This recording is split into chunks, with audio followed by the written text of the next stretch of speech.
À la fin de cette vidéo, je vous promets qu'à l'avenir, vous saurez répondre à cette question épineuse.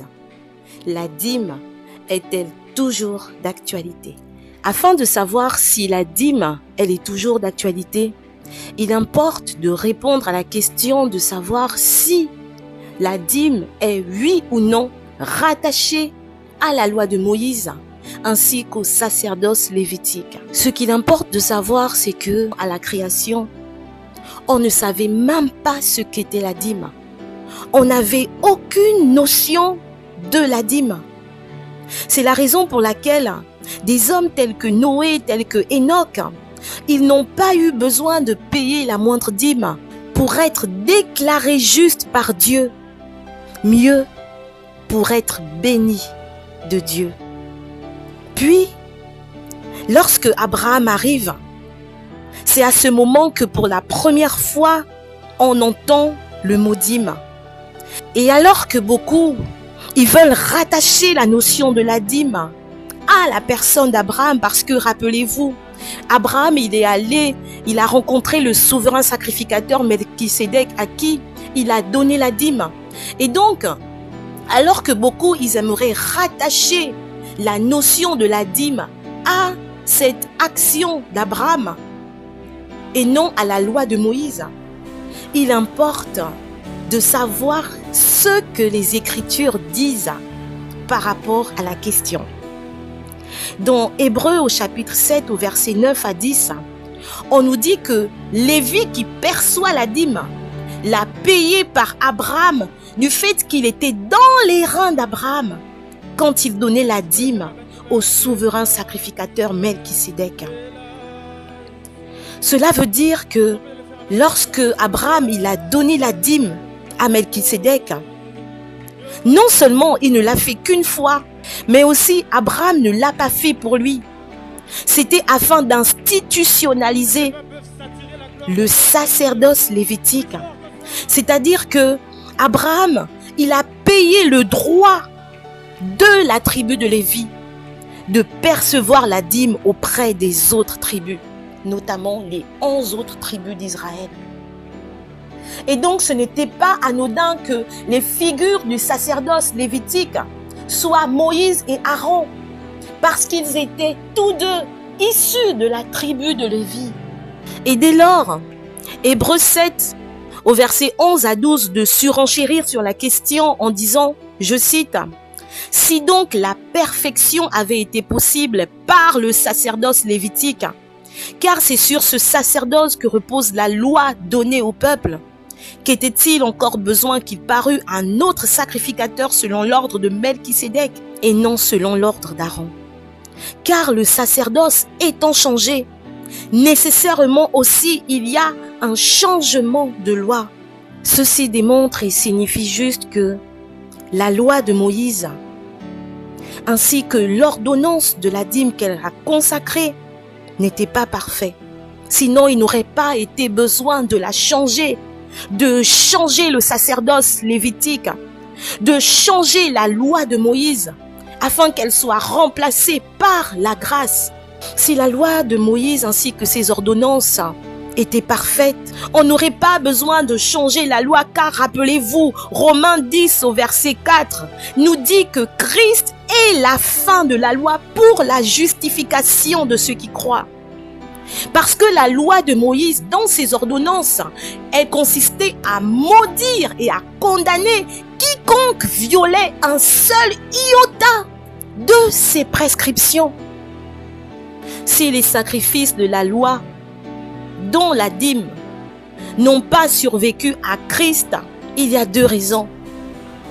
Parce que dans Malachie, la moindre inobservation de la dîme, le moindre retard de la dîme, le seul fait que juste une fois tu ne donnes pas la dîme, te condamne à la malédiction. Or, la volonté de Dieu n'est pas de maudire l'homme. Que disent les Écritures par rapport à la malédiction et à la condamnation? Il est dit dans Galates 3, au verset 13, que Christ, il nous a rachetés de la malédiction de la loi. Il n'y a donc maintenant aucune condamnation pour ceux qui sont en Jésus-Christ. Il est dit encore que Dieu, il nous a bénis de toutes sortes de bénédictions spirituelles en Jésus-Christ. Mieux, il est dit que Jésus a effacé l'acte dont les ordonnances nous condamnaient. De quel acte s'agit-il si ce n'est de la loi de Moïse? De quel acte s'agit-il si ce n'est l'impératif de donner la dîme au risque d'être maudit par Malachie? Parce que beaucoup encore continuent d'appliquer l'acception de personnes telle qu'elle a été consacrée et pratiquée sous la loi de Moïse. Par l'acception de personnes, il s'agit de la distinction, de la séparation entre les personnes, entre le corps du Christ. Ce qu'ils ignorent, ce qu'ils oublient, c'est que en Christ, il n'y a qu'une seule et même tribu, c'est-à-dire la tribu de Juda. En Christ, on ne parle plus des autres tribus. En Christ, on ne fait plus la distinction entre la tribu de Lévi et la tribu de Siméon. On ne fait plus la distinction entre la tribu de Juda et la tribu de Benjamin. En Christ, il n'existe plus qu'une seule et même tribu. Il n'existe plus qu'un seul corps, la tribu de Juda. En Christ, on ne parle plus de sacrificateurs de la loi, mais on parle de sacrificateurs de la foi.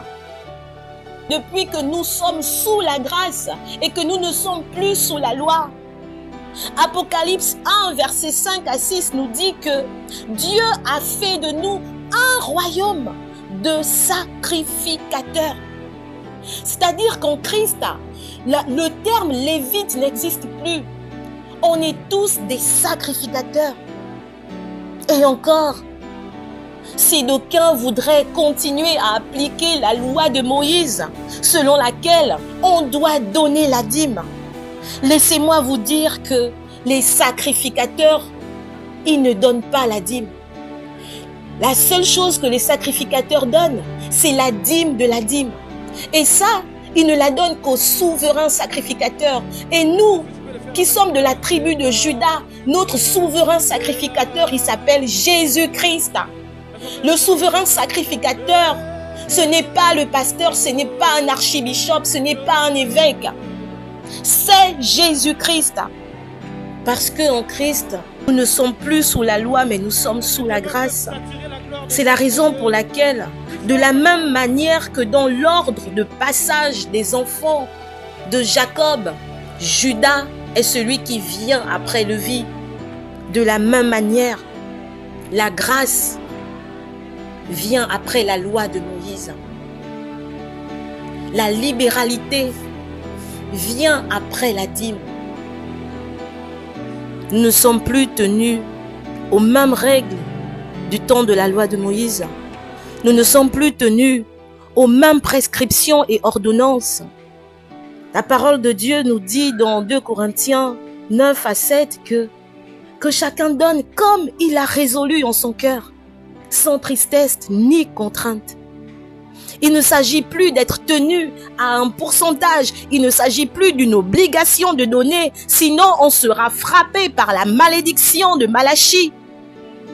Mais il s'agit de donner à Dieu librement et sans contrainte, selon ce que notre cœur veut donner à Dieu. Et parce qu'en Christ, il ne s'agit plus d'être soumis à la loi de Moïse. Rappelez-vous dans Actes des Apôtres, au chapitre 6, au verset 14 ou encore au chapitre 16, au verset 21. Christ et les apôtres, ils étaient accusés de changer les coutumes de Moïse.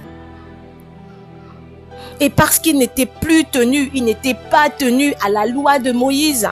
Dites-moi qui dans l'église de Jésus-Christ a payé la dîme? Croyez-vous que Dieu, il peut conditionner son amour, il peut conditionner sa bénédiction à de l'argent?